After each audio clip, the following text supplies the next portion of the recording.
Q&A session.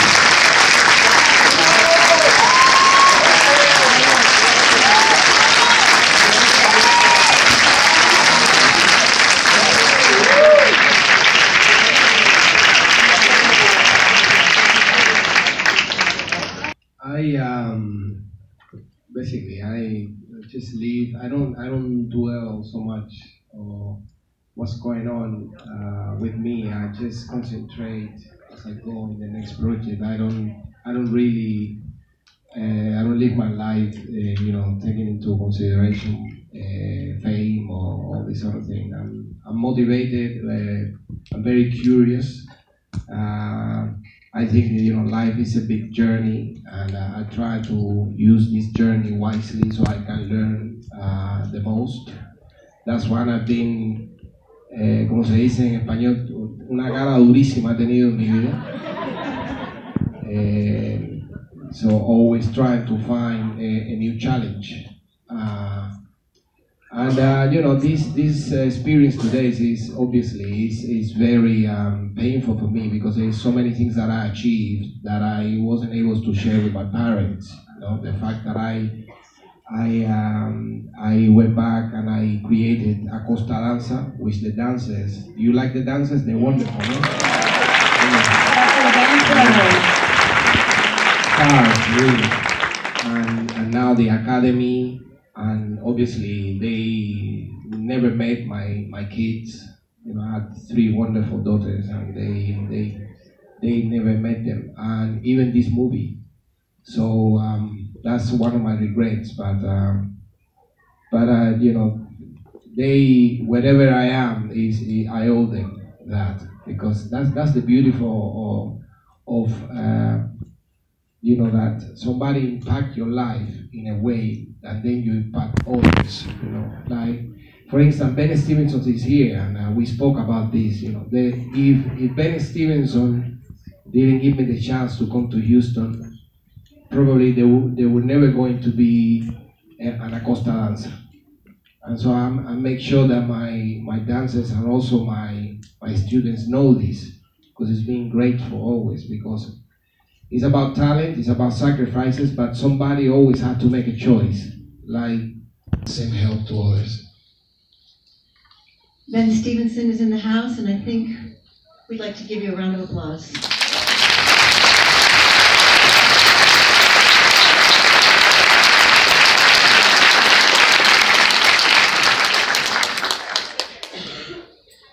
I'm never going to be, if that's what you're referring to, if I'm going to be the same way that my father was to me with my daughters. The answer is no.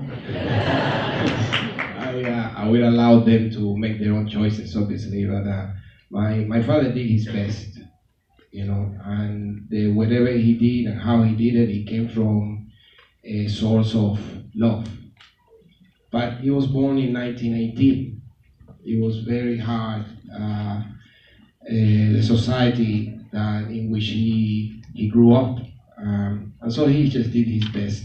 And wherever I am is his glory, because he was the one who pursued that career for me, and finally get this outcome. Having said that, I'm very strict. I'm working. I believe that hard work always will prevail. And I believe there is no such a thing as obstacles, because getting around the obstacles is a muscle. So you train that muscle and you adapt to a new situation, and then you will realize there are no obstacles, they're just solutions.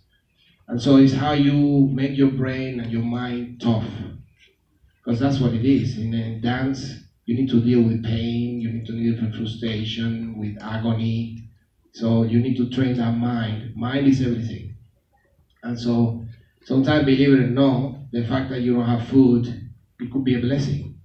The fact that you don't have a pair of shoes, it could be a blessing, because it gives you the incentive to have them. And it shows them that nobody is going to do it for you. You need to do it yourself.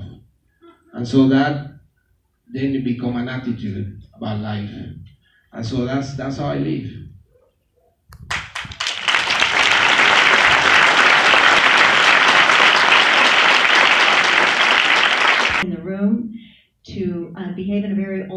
school sort of a way, which shows respect and discipline.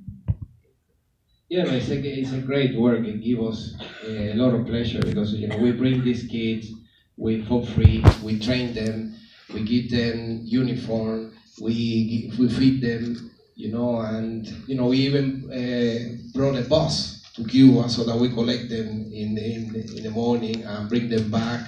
And it's basically just pass on whatever that education we have given. I remember when in the beginning where I started to study, we used to march to the ballet bars.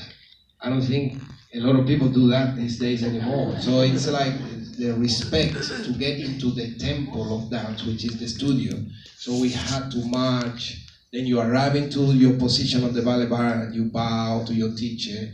All these things, are taken for granted or losing along the way, getting along the way. So we're trying to trace that back and also, just give them this education to the person, because an artist is a person. You need to start, by knowing what we are. We're individual, we're a person, and so it's what you give them. And the best that person will be equipped, the better artist will be in the future. So it's also educating the person. We teach them English, we teach them Spanish, how to be choreographers. We give them the most all-around education, and then we just train them for 3 years in these conditions, and we give them to the world. And you never know what's going on. It might be that in that group that we brought from the streets of Colombia or from the favelas of Brazil, there might be the next Nureyev, or the next Alicia Alonso. And that's the great thing about what we're doing. It's like there are so many talent that we are losing because of money being an issue. And you're always wondering, and what would it be of me now if a son of a truck driver, if I don't have the means to study this art for free? I would be lost. I would not have a chance. So there are a lot of people at the moment that we're speaking that are great talent that are hidden from the rest of the world. And so we have this organization that we help them to come out of obscurity and to share it with the world, because God knows they might become the next star at ABT, but they come from the street, from the favelas of Brazil. So I think it's a great cause. It's a great cause, and I will say they come out without student debt.